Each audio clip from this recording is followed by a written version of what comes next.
This one is called I'm Not Sick, But I'm Not Well. I'm not sick, but I'm not well, and I'm sure there's something I could do about this. I've popped the aspirin, the Tylenol, the ibuprofen, the codeine, the Prozac, the sleeping pills, and that thermometer is down my throat, and I'm gagging. I'm not sick, but I'm not well. The doctors find nothing wrong with me, and believe me, they've taken the x-rays and they've stripped me down. They made me wear one of those god-awful paper robes, and they felt me up, and they've checked me out. They found what they were looking for, but didn't find anything I was looking for. I'm not sick, but I'm not well, and I can't help but think that everything I'm doing to make things better might only be making things worse. So I don't want to listen to what you have to say anymore, and I want this IV out of my arm, and I want this oxygen tube out of my nose, and I want this suppository out of my ass, and I want you to get that scalpel away from me because I want everything I've got.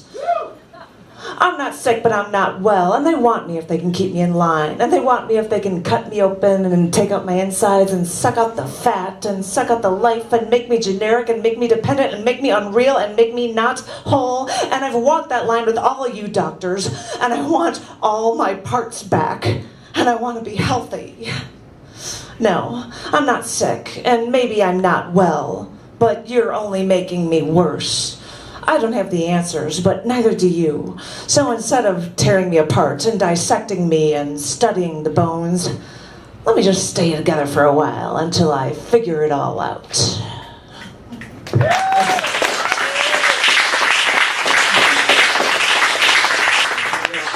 This I did in a show in Chicago in 2015. This is called 103 Destruction Instructions.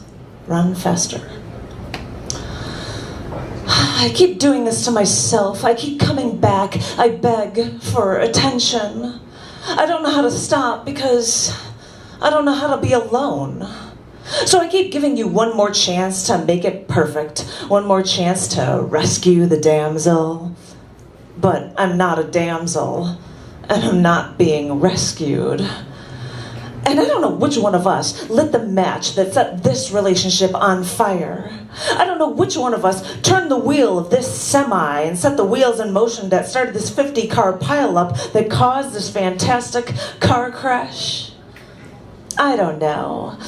You say it's my nagging, but if you weren't wrong all the time, I would never have to actually complain. But you can't tell me and you can't yell at me about my accomplishments. I know I'm younger than you, and I made more money than you as an artist, so why can't you make it in the workforce? And don't tell me that you get mad at me when other men are hitting on me. That only means I'm good looking, and I have more male friends anyway. You should really get over yourself.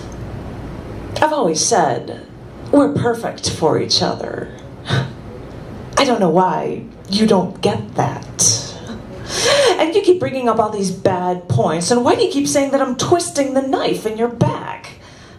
If that knife is twisted, it's gotta be like my personality, because at this point, even though I hate you, I'll never let go.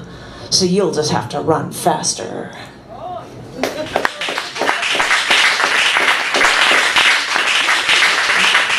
I'll try to make this ending one sound a little bit happier. I read this at Feature in June is a Woman, where I did stuff about women stuff at the Baha'i Center. Thank you, Tom.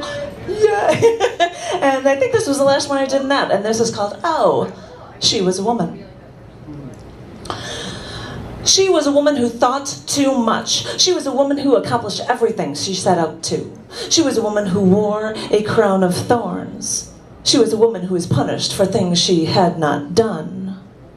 She was a woman who was strong, who was beautiful, who was beaten down, and she got angry.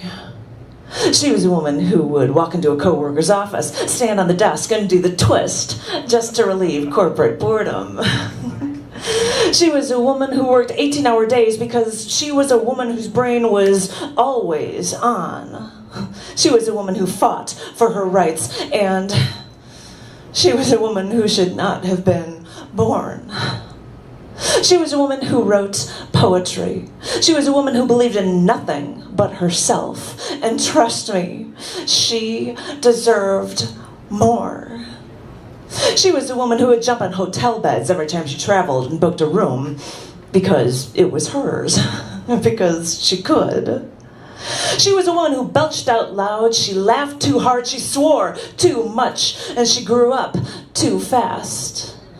She was a woman who worked on 8 different projects at once and still managed to get them all done on time. She was a woman who never lost control. She planned everything. She demanded perfection, and she always had the answers.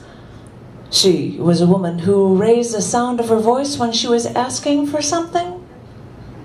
She was a woman who never played drinking games because she never needed an excuse to drink.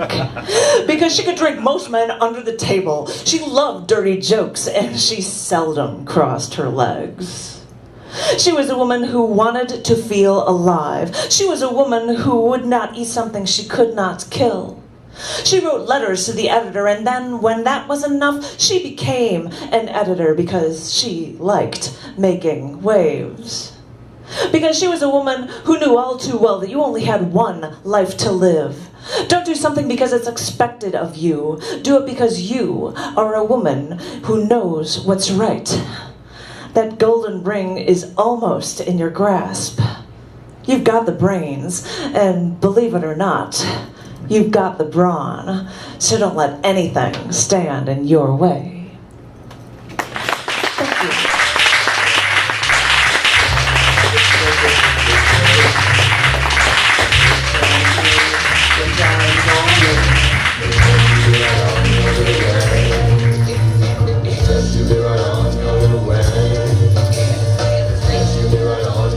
Give it up for Janet! Sounds almost like a very jazzy, kind of loungy song. Is it? Like something that when you're having dinner and the band's playing in the background. This is the name of the song is called Dinner Date. Is it? That's why you hear a little chattering in the background. It's alright, that's the nonsense. So what you gonna do? Play.